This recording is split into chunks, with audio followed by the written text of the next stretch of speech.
Ruin live Ishan and Ishani YouTube চ্যানেলে আপনাদের সবাইকে সুস্বাগতম। যেমন যদি ঈশান ও ঈশানী এক ছেলে এক মেয়ে, কিছুদিন পরে 1 বছর কমপ্লিট হবে। জন্মের প্রথম দিন থেকে এখন অবধি বেবির অ্যাক্টিভিটিস, টুইট বেবির শিশুদের যে সমস্ত তাদের জীবনের প্রতিটা মুহূর্ত তুলে ধরার চেষ্টা করি। যেহেতু বাবাকে সবসময় পাই না, তাই মায়ের সঙ্গে কনভারসেশনটা সব থেকে বেশি হয়। আমার দুই ছেলে মেয়ে তা মায়ের খুব কাছে।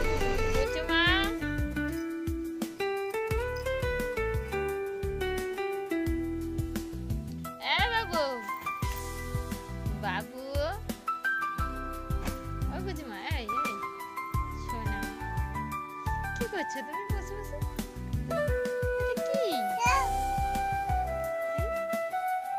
কোনো এডিটিং না করে অরিজিনাল ভিডিও আপনাদের সামনে তুলে ধরার চেষ্টা করি। যদি আমার ভিডিও আপনাদের ভালো লাগে তাহলে অবশ্যই একটা লাইক করে দেবেন। আপনারা সুস্থ থাকুন, ভালো থাকুন, দেখা হবে পরবর্তী